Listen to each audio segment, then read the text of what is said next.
Hey guys, due to popular demand, I will be going over familiars today. Familiars are one of those things that I feel like a lot of people don't know what they're doing whatsoever with it because Nexon decided to make it extremely confusing. They've been changed a lot over the years. You probably remember the old familiar book and the old system for them, but they have changed around a lot, and I think there's a lot to go over. So the basics for familiars is when you're starting off, there will be a little familiar symbol on the left side of your screen. You can start the quest through there. Once that's been accepted, you can open this familiar guide.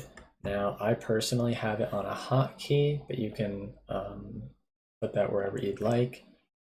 And by default, you'll have one familiar slot unlocked. To get more slots, you'll have to collect badges, familiar badges, some of which are really easy to get, others are pretty tough. These give you little bonuses. You can get things like crit rate, attack percent, damage percent. There are some really good bonuses that you can definitely get from this. IED is a big one.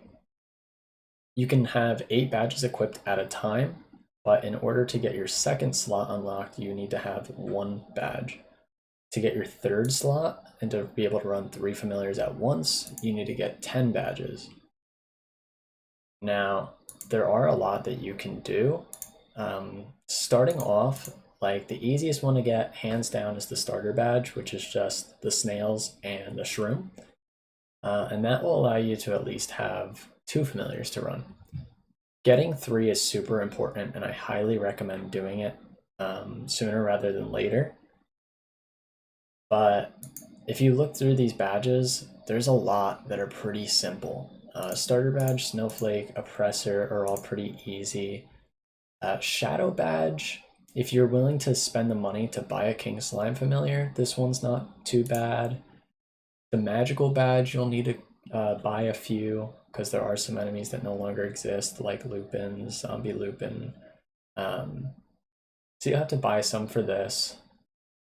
The ones all the way at the end, these new ones, these are super easy because anybody in the higher level areas can get these for you.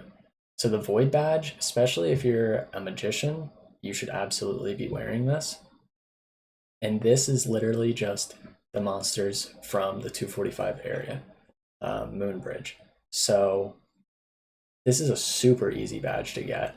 And you can buy these familiars for about, I don't know, 20k, maybe like 100k each. So that's less than a mil to get this badge. The Labyrinth badge requires a few more, but it's still super easy to get.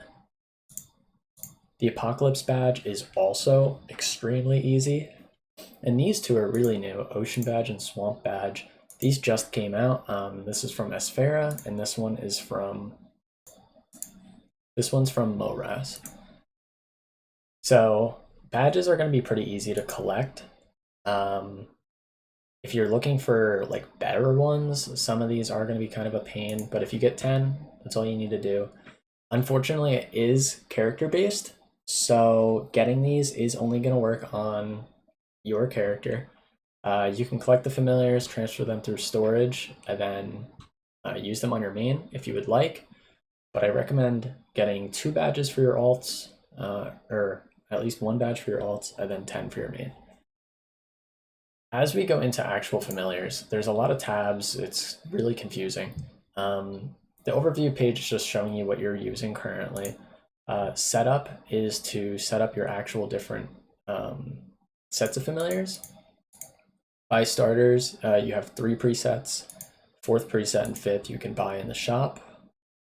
Your collection is everything all together, including how to break them down and also how to infuse them to make them stronger, which we'll go over. Then, of course, badges and the shop. The shop allows you to use your familiar points to buy different things. Familiar essence is really important. I always carry a lot of this on me. This just recharges 50% of your gauge so you can run them for longer. The booster pack you can buy once a day and it gives you 3 familiars. The 3rd slot has a really high chance of being epic, so that's great because epic familiars usually run for about 10 mil each, and they're going to be the ones that you want to run. Familiar coupons, these are once a week per character, and these can be used for infusing, which we'll go over later. And then of course the presets for badges and for your actual sets. So getting into the basics of familiars, you are looking for good rolls when you use one. So if you're just going to use one by default, this is an advanced knight, just a common card. When we use it, it gets added to the collection. Then you can click on it, and this question mark right here, you can spend 35k and you'll get a random roll. Now, you cannot re-roll familiars normally, like you would like with an occult cube or something like that. What it is what it's going to be, unless you either tier it up or you use a red card on it. Red cards are event and cash shop exclusive items. I don't recommend ever using them on commons or rares. Even epics, I really wouldn't say they're worth using on. However, that's going to be your only way of re-rolling it. Now, since this is a pretty junky familiar, you would go into extraction, select it, and break it down.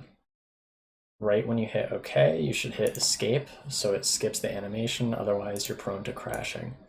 That's a bug that Nexon hasn't fixed, even though it's been around for a really long time. When you break it down, you get extra familiar points, and you can use those to buy things. So you'll see a lot of the time, someone will be offering to either drop the familiars that they got from training, or you'll see them in the cash shop or in the auction house for really cheap. Stacks of 100 of like commons or rares, Ascendions, things like that. These are from 1-5, the training map. And when you get a big bundle like this, there's two options that you can do with it. So one that a lot of people will do is they use them all and then they'll extract all of them. And 100 commons would give you 1,000 points, which is pretty good, because a whole stack of these is only like 2 mil. So that means that this pack would only cost you like 4 mil a day. The other thing that you can do with these is you would go into Fusion and you could select one. I usually recommend selecting a rare, and then you'll select all of the others and you can fuse them. And when it's fused, you'll get full XP on the card. Now, once the card has full XP, its bar will be filled. Doesn't matter what its potential is right now. It's level 1. You'll now equip this familiar and go and kill for a while. When it hits level 5, you can attempt a tier up on it. And at common to rare, it should be a 100% chance. Rare to epic, it's going to be a little bit of a lower chance. And then epic to unique, it's about a 1 1/3, 1 in 3 chance. Tiering them up will give them a new roll, and you'll be able to identify it again. And then from there, you can get even better rolls. So that's going to be the standard fusing for these. Another option that a lot of people will do is they'll instantly just buy epic familiars because they can start off with really good rolls. So if we use this one, we'll see what I pull. Okay, and it's a trash roll. So in a time like this, we're not going to red card an epic familiar that's got a bad roll. You could either try and tier it up to unique, or you would break it down at this point. The issue with a lycanthrope card is that I don't have any more lycanthropes, so I can't fuse anything into it, because it does have to be the same type. That's where the familiar cards come in, where this counts as any card, and it would count for 15 points on the bar. So if I had 10 of these, I could have a chance of tiering this up to unique. Of course, I'd still have to get it to level 5, but the chance is there. I'm going to break it down. I have no use for it, but that's just what a lot of people would do. What you're looking for in familiars is a couple different rolls. You're either looking for boss percent, so boss damage percent, IED percent, or item drop rate. So if we look at a card like this, we have damage to bosses 30%. You can pull these on epics. This is really good because boss damage percent is make or break for a lot of bossing. heavily recommend running at least one boss damage familiar, if not two, at least when you're bossing. In my current setup, I run 230s and then an item drop rate. The other things you're looking for are the IED, which, like this card, 30% IED. That's really good. Or item drop rate by large amount. There's a couple different options when you get an item drop rate card. They will say either item drop rate by large amount, or they'll say increases item drop rate, or increases item drop rate by small amount. You'll also see increases meso by small amount, just increases meso, or increases meso by large amount, and then you'll see meso and item for all three types as well. You do not want meso. Meso increases the bag drop rate, not the amount of mesos that you get per bag. So that's bad when you're killing a monster that already has a 100% drop rate on its bags. As long as you're within close level of the monster you're killing, you're gonna see a bag every kill. So that's useless. You want item drop rate by large amount. This card will single-handedly cap out your standard drop rate. Increasing it further would go by either a cash shop card or item drop rate percent gear. This buff is the same buff that you would get from a used drop card, like a standard used non-cash shop one. So if you just turn these familiars on when you're either training, when you're killing monsters, anything like that, this is going to give you drop rate. When people talk about drop rate familiars, this is what they're talking about.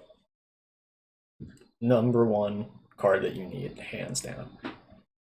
The other cards that are somewhat useful are when you see restores a large amount of HP. There's a couple different versions for that. You'll see a large amount of HP to nearby allies, large amount of HP to party members, large amount of HP just for yourself. These are super important in a couple different instances. Mainly you'll see it for Will, Vihila, Black Mage. It's pretty helpful. Anytime you're bossing and you might be running low on HP, these familiars will be healing you automatically. The party ones are a plus because it'll just apply to everyone. So if everybody's running these, you should have no issue with HP. So keep those when you see them. But besides that, there's no other card roll that you would want besides right here. A chance to auto steal. This is big for when you're farming, because if you have an auto steal familiar as well as an item drop rate familiar, you're going to be auto stealing on a 7% chance of every hit when you're hitting enemies. You will steal a random drop from its loot pool. So a lot of the time it'll be like, I don't know, 3k meso, or maybe like a pencilier piece, something like that. A lot of the time I have seen auto steal work on droplets if you're farming at like CLP or something. So you're really gonna want an auto steal. This is more of an end game roll. Some people will run 2 auto steal familiars, some people will run 3 auto steal familiars. It's really good. The only other way you can really get auto steal is from gloves. So look out for this. It's pretty important. As for rolls, that's really about it. There isn't too much that goes into it. The hardest part is ranking up your familiars, getting the rolls that you want, and setting up a good combo. If you can get yourself an item drop by large amount and maybe a boss damage or an IED, you're set. And as for Will and Vihila, like I said, get yourself some HP familiars. Even if it's by a small amount, it still helps a lot. I really think that's all to cover. If you guys can think of anything, or if you want some free familiars, let me or anybody who trains, let any of us know, and we'll drop you stacks of them. Yeah, I think that's about it.